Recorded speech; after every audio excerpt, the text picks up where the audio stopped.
네, 제가 수요 예배 가운데 어떤 것들을 항상 계속해서 하고 있냐면요, 시편에 대해서 계속 전하고 있습니다. 그래서 제가 저번 설교는 시편 3권에 대해서 이야기를 했었는데, 그 시편 3권의 내용을 정말 쉽게 간략하게 요약을 해보자면 어떤 내용이었는가. 이스라엘에 하나님께서 주신 그 언약이 있습니다. 하나님이 주신 약속과 구원하심과 하나님의 함께하심이 있었는데, 그것들이 이스라엘의 멸망함으로, 또 이스라엘이 완전히 이스라엘 성전이 무너짐으로, 온전히 또 이스라엘이 포로로 끌려감으로, 이 이스라엘이라는 그 나라가 아예 없어짐으로, 하나님의 약속하심, 다윗에게 주신 그 약속과 우리에게 구원을 베푸신다 약속하셨던 그 하나님의 약속이 어디 갔는가? 하나님이 주신 그 약속, 그 신실하신 하나님이 주신 그 약속은 도대체 어디에 있는가라는 그런 질문으로 시편 3권이 마무리된다라고 말씀을 드렸습니다. 그래서 그 시편 3권이요 89편으로 마무리가 되는데, 오늘은 시편 바로 다음 편인 시편 90편을 본문으로 정했습니다. 왜 이 시편, 어찌 보면 이제 시편 4권이 이 시편 90편부터 시작이 되게 되는데, 이 시편 90편이 이 시편 4권의 전체의 내용을 어찌 보면 대변하고 있다 라고 생각할 수 있기 때문에, 오늘은 이 시편 90편을 중점적으로 살펴보고 이 시편 4권에서 나오는 어떤 내용들이 있었는가, 무엇을 이야기를 하고 있는가를 오늘 살펴보고자 합니다. 그래서 오늘 본문 90편 1절부터 2절을 살펴보면 어떤 내용이 있는가.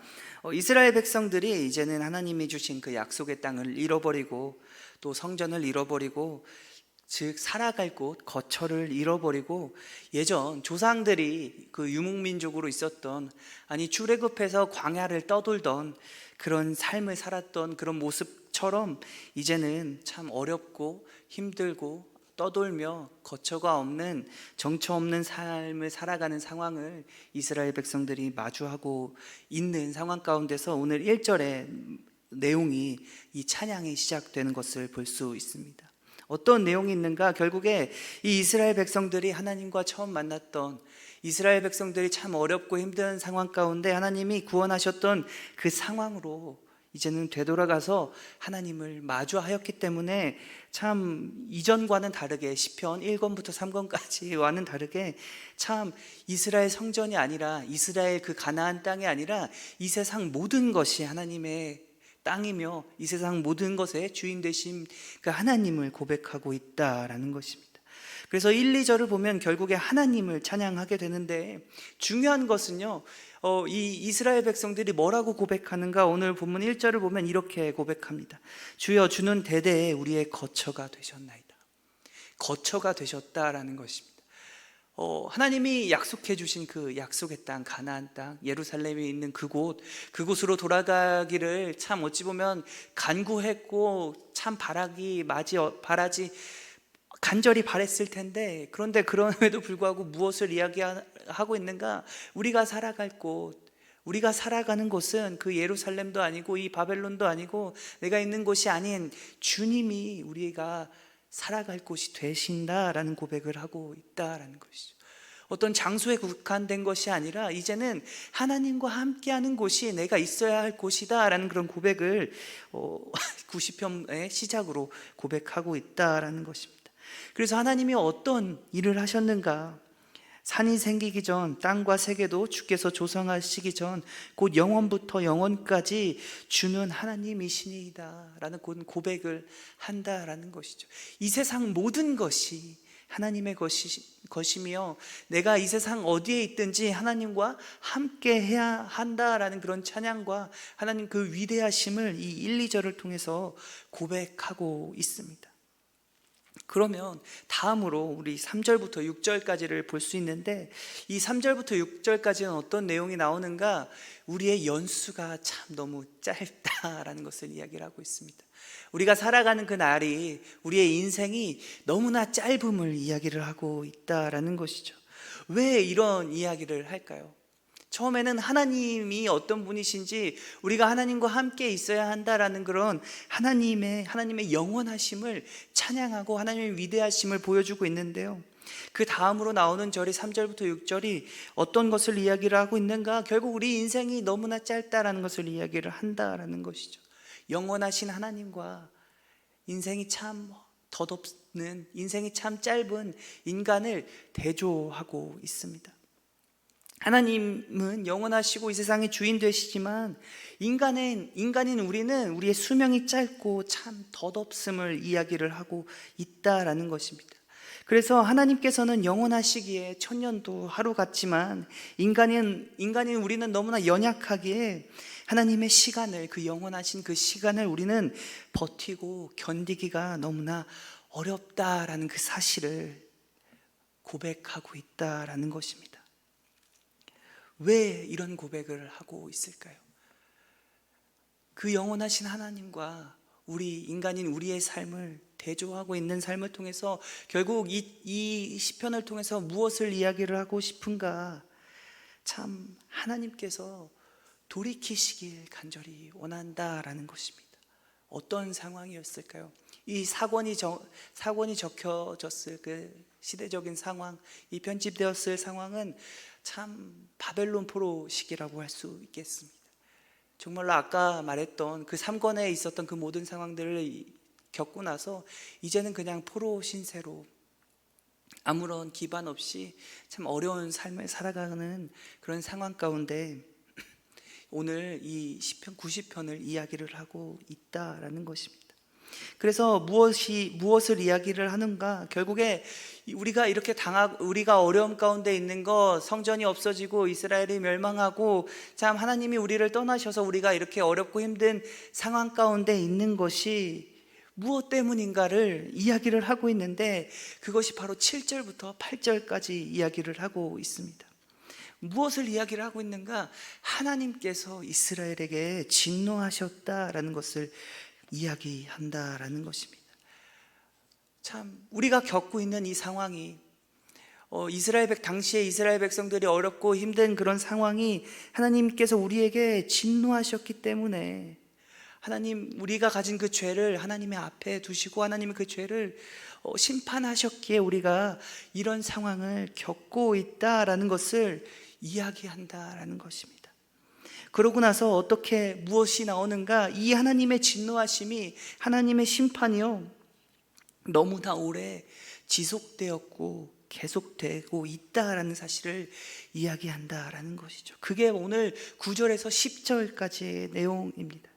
바벨론 포로 시기에 어떤 백성의 삶 속에서 하나님의 진노가 계속되어서 참 그 어려운 상황 가운데 살고 있는 것인데, 그런데 참 아이러니하게도 오늘 이 10절에서 무엇을 이야기를 하는가? 우리의 연수가 70이요 강건하면 80이니 이 70년과 80 어떤 시기야 너무 공교롭게 이어지게 됩니다. 어떤 시기죠? 바벨론 포로 시기라고 할 수 있겠습니다. 바벨론 포로 시기, 포로로 살아갔던 그 시기가 70, 80년인데 이 70, 80년을 공교롭게도 이야기를 하면서 이 어려운 시기 가운데 우리가 지금 살아가고 있음을, 하나님의 진노가 그칠 기미가 보이지 않음을, 하나님이 우리를 떠나서 참 우리에게 심판하셨고 이제는 하나님이 우리를 완전히 버리신 것만 같은 그런 상황이 지금 70년, 80년 이어지고 있다라는 상황을 이야기하고 있다라는 것입니다. 우리는 지금 그런 상황 가운데 있다, 하나님께 고백한다라는 것이죠. 그러면서 11절이 나오는데요, 누가 주의 노여움의 능력을 알며 누가 주의 진노의 두려움을 알리까 고백합니다. 이게 어떤 표현일까요? 이건 사실 수사학적인 부분이 많이 들어가 있는데 이 수사학적인 부분을 해석해 보면 이런 말입니다. 하나님의 진노가 도대체 언제까지 지속될 것이냐라는 질문을 던지고 있다라는 것입니다. 이 말은 뭐냐면 우리가 언제까지 이 포로 생활 가운데, 우리가 언제까지 나라를 잃고 나라 없이 살아야 하는가? 우리가 언제까지 하나님과 함께하지 못하며 하나님이 주시는 그 약속을 우리가 얻지 못하며 하나님이 이루실 그 구원을 우리는 도대체 언제 얻을 수 있는가? 하나님의 화가 도대체 언제 그치겠는가라는 그런 수사학적인 질문을 던지게 된다라는 것입니다. 그런데 참 암울하게도요, 이 질문에 대한 대답은 영원하다라는 것입니다. 하나님은 영원하시기에 하나님이 진노하셨다면 그 진노는요 영원하게 유지된다라는 것이죠. 하나님이 마음을 돌이키시기 전까지는요 하나님의 진노는 영원하다라는 사실을 이야기하고 있습니다. 너무나 무서운 상황을, 너무나 힘든 상황을, 너무나 어려운 상황을 지금 마주하고 있다 이야기를 하고 있다라는 것입니다.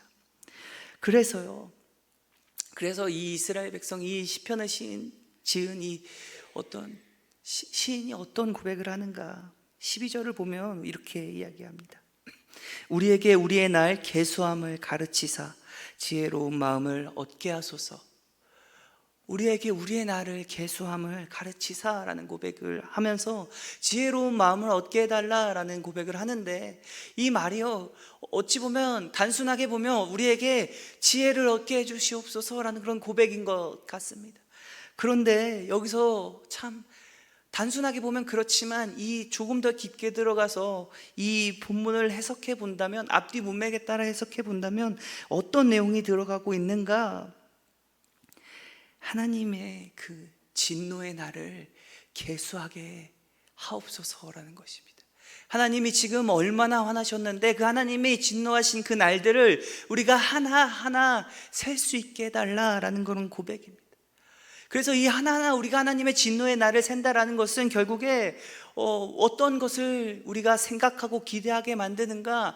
그 하나님의 진노의 날이 그칠 날을, 하나님의 진노가 끝나는 그 날을 우리가 계수하게 하옵소서. 그리고 하나님이 반드시 우리를 구원할 것이며 하나님께서 우리에게 주신 그 약속을 반드시 성취하실 것임을 우리가 신뢰하고 믿으며 우리가 그 날들을 하나하나 계수하게 하옵소서. 우리가 그렇게 하나님을 신뢰하게 하여 주시옵소서라는 그런 고백이 오늘 12절 말씀이다라는 것입니다. 그래서요, 앞서서 말했듯이 우리 3절부터 6절에 나왔던 그런 내용에도 있듯이 무엇을 이야기를 하는가? 13절부터 17절은 결국에 오늘 이 시편의 본론입니다. 오늘 이 참 하고자 하는 그 말은 사실 1절부터 12절까지는 어찌 보면 빌드업이라고 할 수 있겠습니다. 앞으로 23절부터 17절까지 이 주장을 하기 위한 어떤 근거들과 어떤 논리적인 어떻게 보면 근거들을, 어떤 주장들을 해왔던 것인데, 이 13절부터 17절은 결국에 무엇을 이야기를 하고 있는가? 하나님께 간구하고 있습니다. 하나님께서 마음을 돌이키시기를, 하나님이 우리를 구원하시기를, 하나님이 우리와 함께하여 주셔서 우리를 온전히 회복시키시고 하나님이 우리에게 이전에 약속하셨던 그 영광을 다시 우리에게 회복시켜 주옵소서라는 그런 간절한 간구가 13절부터 17절까지였다라는 것입니다. 이것들을 정리를 해보면 무엇을 이야기를 하고 있는가? 앞선 1절부터 12절까지는 하나님께서 마음을 누그러뜨리셔서 하나님의 백성의 그 간청을 듣게끔 하기 위한 어떤 논리적인 주장이었는데, 23절부터 17절을 통해서 결국에 하나님이 노하심을 그치시고 다시 하나님의 백성을 회복시켜 주옵소서라는 그런 간청을 하고 있다라는 것입니다. 그런데 여러분, 참 신기한 것은요, 오늘 이 시편 90편은 표제가, 우리 시편들은 항상 표제가 있습니다. 시편 90편 표제에 혹시 뭐라고 되어 있는지 한번 보시겠습니까? 네, 하나님의 사람 모세의 기도라고 이야기합니다. 시편은요, 그 이전까지 1권부터 3권까지의 시편은 어떤 사람들이 나왔냐? 고라자손, 또 아합, 또 참 많은 다양한 인물들이 있었지만, 근데 중요한 것은요, 이 1권부터 3편까지의 어떤 시점은 다윗과 그 다윗 왕가를 향한 하나님의 약속과 성취를 그리고 있습니다. 그래서 참 그 하나님의 약속이 시편 2권에서 완성되는 것 같이 솔로몬의 통치로 인해서 완성되는 것만 같은 그런 상황을 마주해서 이제는 하나님께서 우리에게 약속하신 그 모든 것들을 이루셨다라고 축포를 터뜨리고 와, 완성되었다는 그런 기대와 기쁨을 드러내고 있는데, 또 3권은 그 이루어지지 않는 하나님의 약속을 보며, 멸망해가는 이스라엘을 보며 하나님께서 다윗과 우리 이스라엘 이 다윗 왕국에 하나님의 나라에 주셨던 그 약속은 어디 있는가라는 질문을 하게 됩니다. 그래서 참 다윗이라는 인물이 너무 중요하게 다뤄지고 있는데요. 그런데 오늘 시편 4권은요, 시작하자마자 누가 나오는가? 모세가 나옵니다. 우리 표제만 봤듯이 모세의 기도가 이 시편 90편의 내용이다라는 것이죠. 그러면 이 모세가 어떤 인물이었는가? 모세가 이스라엘 백성들에게 어떤 존재였는가? 모세가 하나님께 어떤 일을 했는가를 우리가 분명히 알아야 할 필요가 있는데, 우리 출애굽했을 때, 출애굽하고 나서 무슨 일이 있었죠? 광야를 가기 전에 참 이스라엘 백성들이 모두 목이 곧은 백성이고 하나님의 말씀에 순종하지 않고 참 많은 불순종과 죄악들을 범함을 통해서 하나님께서 이제는 내가 너희와 함께 가지 않겠다, 내가 너희와 함께 있다가는 이스라엘 백성들을 다 죽일 것 같다라는 그런 말씀을 하면서 이제는 이스라엘 백성을 떠나겠다라는 말씀을 하시는데요, 그 가운데 모세가 등장합니다. 모세가 무엇을 했는가? 그 떠나가려는 그 하나님을 붙잡고 이스라엘과 이 하나님과의 그 관계를 다시 회복시키는 그런 중재자의 역할을 감당했다라는 것이죠. 하나님 마음을 돌이키시고 하나님이 없으면 우리가 안 됨을 고백하며 하나님 돌아와 주십시오, 하나님 우리와 끝까지 함께하여 주십시오 라는 그런 고백을, 그런 중재를 했던 그런 역할을 감당했던 사람이 바로 모세인데요, 오늘 이 시편에 참 상황, 그 이스라엘 바벨론 포로 시기에 있었던 이스라엘 백성들의 그 상황이 이 참 하나님이 출애굽하고 나서의 그 상황과 너무나 오버랩되게 동일하게 여겨진다라는 것이죠. 하나님이 떠난 것만 같은 상황, 하나님이 함께 하시지 않는 것만 같은 그런 참 어려운 시간들, 하나님의 진노하심 가운데, 하나님의 노하심 가운데 살아가는 그런 이 어려운 나의 인생의 이 모든 순간순간들이 사실은 누구를 떠올리게 하는가? 다윗에게 주셨던 그 약속보다 그 이전에 그 하나님과 이스라엘 백성들을 다시 회복시켰던, 그 사이를 중재했던, 화해시켰던 그 모세를 떠올리게 한다라는 것이죠. 그래서 이 시편 4권은요, 관점에 전환이 일어납니다. 다윗이라는 그 다윗 언약이 참 중요하게 생각해 와서 이 약속이 어떻게 되었는지를 생각할 때, 그런데 이제 그 약속뿐만 아니라 그 이전에, 다윗이 약속을 받기 이전에 이스라엘 백성들, 이스라엘이 가지고 있던 그 수많은 역사를 통해서 하나님이 어떤 분이셨고 하나님이 무엇을 이루셨고 하나님이 어떻게 하실지를 이 시편 4권에서 전개해 나가고 있다라는 것이죠. 그래서 그 출발점으로 오늘 이 모세가 그렇게 하여 등장을 하게 되는데, 왜 하필 모세였는가? 오늘 이 13절을 보시면요, 하나님께서 이스라엘 백성들에게 돌아오셔서 마음을 바꾸시라는 요청을 하게 됩니다. 참, 여호와여, 오직 내가 주께 부르짖었사오니 아침에 나의 기도가 주의 앞에 이르리이다. 언제까지일까? 라고 고백한다라는 것이죠. 그런데 이 고백이, 이 요청이요, 어떤 것을 떠올리게 하는가?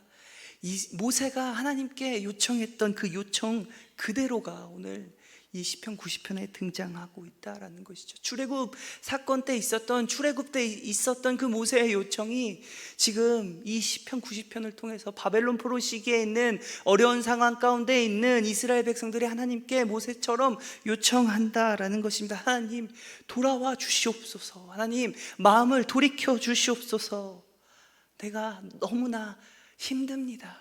하나님의 진노에 그 날을 살아가는 나의 연수와 나의 인생이 너무나 짧고 내가 하나님의 그 분노하심, 진노하심을 견딜 수 없사오니 주님 이제 그 진노하심을 돌이키시고 우리를 구원하여 주시옵소서라는 그 간구가 오늘 이 시편 90편을 통해 하나님께 보내지고 있다라는 것입니다. 그래서 14절부터 17절 내용을 정리를 해보면 어떤 내용인가, 하나님의 은혜를 간구하는 내용으로 하나님께서 약속하신 그 헤세드, 하나님의 인내하심, 하나님의 인자가 주님 어디 있습니까? 하나님, 우리에게 인자가, 하나님의 헤세드가 없습니다. 우리에게 인애를 베풀어 주시고 또 우리의 기쁨의 날과 우리의 고통의 날을 갖게 하여 주셔서 하나님의 진노하심이 잠시뿐이음을, 하나님의 진노하심이 반드시 그칠 것임을 우리가 깨닫게 하여 주시옵시고, 또 우리가 이전에 우리에게 약속하셨던 그 하나님의 그 영광, 하나님의 백성의 그 영광을 우리에게 더하여 주시고 회복시켜 주셔서 우리가 온전히 이제는 하나님의 백성으로서 우리가 우리의 손으로 하는 일이 우리의 일이 아니라 하나님의 일을 감당함으로 우리를 온전히 회복시켜 주시옵소서라는 그런 간구가 오늘 시편 90편에서 드리는 하나님께 간절한 기도이며 모세의 기도다라는 사실을 오늘 우리가 이 시편 90편의 내용을 통해 알게 됩니다. 참, 이 이스라엘 백성들이 드렸던 이 어렵고 힘든 상황 가운데 드렸던 이 고백과 이 분투함과 이 기도와 이 부르짖으며 참 많은 것들을 생각하게 합니다. 자, 우리가 믿음을 가지고 우리가 신앙생활을 하며 참 여기까지 오게 되었는데, 우리가 처음 하나님을 만났을 때, 우리가 정말 어렵고 힘든 상황 가운데 하나님을 만났을 때, 우리가 눈물로 고통 가운데 하나님을 만났을 때 그 하나님을 우리가 기억해야 한다라는 것입니다.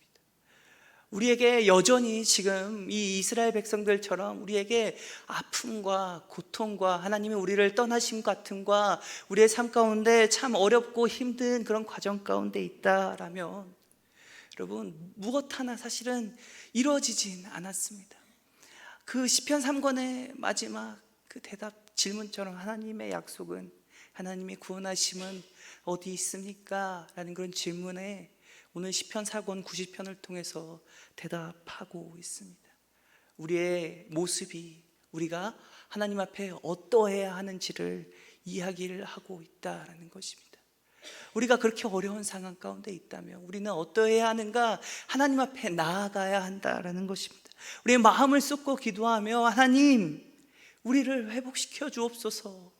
우리가 이 어려운 상황, 우리가 그 하나님의 진노의 날을 견뎌왔으며 하나님의 약속을 신뢰하며 버텨왔으며 하나님이 우리를 구원하실 것을 믿고 우리가 인내해 왔음을, 우리가 그렇게 인내해 나가야 함을 우리가 오늘 시편 90편을 통해서 이야기를, 우리가 교훈을 얻을 수 있다라는 것입니다. 참 하나님의 구원하심은 참 감사하고요, 또 하나님이 함께 하심은 참 우리에게 기쁨과 즐거움과 그 넘쳐나는 그 감사를 고백하게 하는데, 그런데 우리의 삶을 살아가다 보면 너무나 그 기쁨과 감사와 또 즐거움 가운데 살아가는 것이 아니라 우리 앞에 닥쳐오는 너무나 큰 고통, 큰 문제들, 우리가 견딜 수 없을 만한 그런 너무나 어려움을 마주할 때가 우리의 삶의 여정 가운데 너무나 연속적으로 한 고비 넘기면 한 고비가 찾아오고 하는 그런 상황을 겪으며, 참 내가 예수님을 믿는데, 예수님이 나를 구원하셨는데, 예수님께서 나에게 참 구원을 베푸셨다고 하는데 왜 나의 삶에는 이런 많은 어려움과 고통들과 아픔이 계속해서 찾아오는가? 이 고통의 날은 도대체 언제 끝나는가? 라는 생각을 하는 것이 우리의 모습입니다. 그리고 이 이스라엘 백성들도 마찬가지였다라는 것이죠. 그런데 이 이스라엘 백성들이 참 좋은 모습을 보여주었는데 그 가운데 무엇을 하였는가? 인내했다라는 것입니다. 하나님의 구원하심이, 하나님의 뜻이, 하나님의 역사하심이 즉각적으로 일어난다면, 우리의 삶 가운데 하나님의 그 함께 하심이 즉각적으로 일어나서 막 순간적으로 참 내 삶의 문제 그 순간순간마다 하나님을 경험하며 하나님과 함께함을 고백하며 간증하며 살아가면 참 우리 삶이 행복할 텐데요, 근데 그렇지가 않다라는 것입니다. 오늘 이 시편의 기자가 무엇을 이야기를 하고 있는가? 하나님의 응답하심은요, 하나님의 이루심은, 하나님의 성취하심은 하나님의 때에 이루신다라는 것입니다. 하지만 중요한 것은 반드시 이루신다라는 것입니다. 우리의 삶에 어려움이 있다면, 우리의 삶이 고난 가운데 있다면, 참 우리가 견디기 어려운 상황 가운데 있다면 우리가 해야 할 것은 하나님 앞에 분투했으면 좋겠습니다. 하나님 앞에 나아가 주님 도와주시옵소서, 주님 역사하여 주시옵소서, 내가 그 모든 어려움과 아픔들을 견디겠습니다 라는 고백이 우리의, 저와 또 여러분의 고백이 되기를 간절히 소원합니다.